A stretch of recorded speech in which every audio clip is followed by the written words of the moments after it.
Bonjour à tous, nous sommes en compagnie de Rémi Lambert, directeur de la gestion chez Arquitas France, pour revenir ensemble sur l'actualité économique de cet été. Rémi, peux-tu nous dire en quelques mots comment les marchés financiers se sont portés en juillet et août? L'été a été plutôt calme et nous avons eu sur les marchés financiers des performances positives dans le sillage du rebond que nous observons depuis la mi-mars. Ce que l'on observe depuis le début de l'année, c'est que les marchés financiers, notamment de la zone euro, affichent toujours une performance qui est négative aux alentours de moins 10%. Les marchés mondiaux sont toujours légèrement en baisse aux alentours de moins 3%. Par contre, en revanche, on constate qu'il y a une partie des marchés financiers, notamment des marchés financiers américains, qui ont des performances assez solides. C'est toute la cote des valeurs technologiques, notamment ce qu'on appelle le Nasdaq 100, où les valeurs technologiques ont très fortement rebondi depuis le début de l'année et affichent des performances de plus de 20%. Il faut savoir que le grand vainqueur de cette crise du Covid ont été les valeurs technologiques. Si on doit se refocaliser maintenant et étant un peu prospectif, les marchés financiers continuent à se focaliser sur plusieurs choses. D'abord, les politiques monétaires, même si elles ont été excessivement accommodantes ces derniers temps, mais également sur les politiques gouvernementales et sur l'évolution aussi du Covid et la possibilité de trouver un vaccin. Justement, tu évoquais les mesures monétaires. Est-ce que le soutien des banques centrales sera suffisant pour revenir vers une dynamique positive, mais surtout durable des marchés financiers? Il est évident que les politiques monétaires, mais également les politiques budgétaires, ont été un soutien et sont un soutien à la croissance économique mondiale. C'est évident. En revanche, il reste des incertitudes. D'abord d'ordre politique, avec deux échéances majeures d'ici la fin de l'année. Premièrement, l'élection présidentielle américaine qui se tiendra le 3 novembre. Son issue est assez incertaine.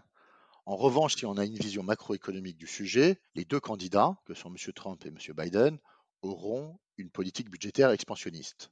Le deuxième point qui ressurgit ces derniers jours, c'est un risque de no deal dans le cadre du Brexit. De plus, nous le savons, il y a des tensions notamment géopolitiques dans le monde, avec des tensions au niveau de la Biélorussie, mais également des tensions entre la Turquie et la Grèce. Et il faut être vigilant parce que potentiellement, ces deux tensions pourraient déraper et avoir un impact, notamment sur l'Union européenne. Vous l'avez compris, il y a des interrogations et finalement, comme le résume très très bien l'INSEE dans son dernier rapport, le moteur de l'économie, mais c'est le cas partout dans le monde, est à la fois bridé et dopé. Bridé car le Covid-19 est toujours parmi nous et nous n'avons pas trouvé de solution et de vaccin pour le moment, mais dopé parce que justement, nous avons eu ces politiques de soutien monétaire et fiscal. Dans ce contexte-là, le scénario central du groupe AXA n'a pas évolué. Nous sommes toujours dans une reprise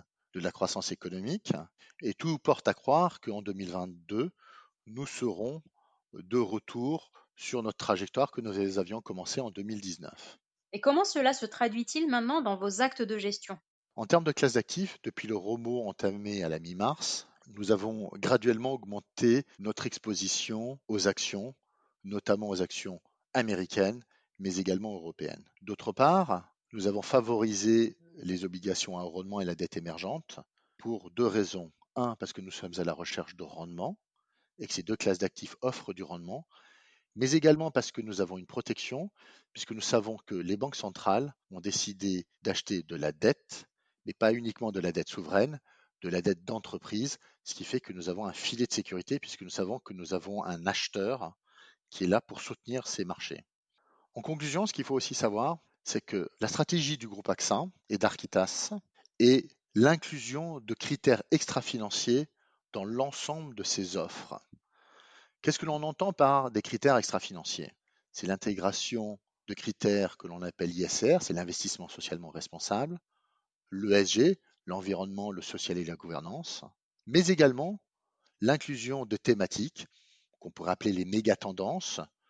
Je pourrais vous en citer quelques-unes comme les transformations des modes de vie, la robotique et l'intelligence artificielle, le e-commerce et la transformation digitale, qui sont véritablement des tendances de long terme sur lesquelles aujourd'hui le groupe AXA et Arquitas souhaitent se positionner. Merci beaucoup et à bientôt.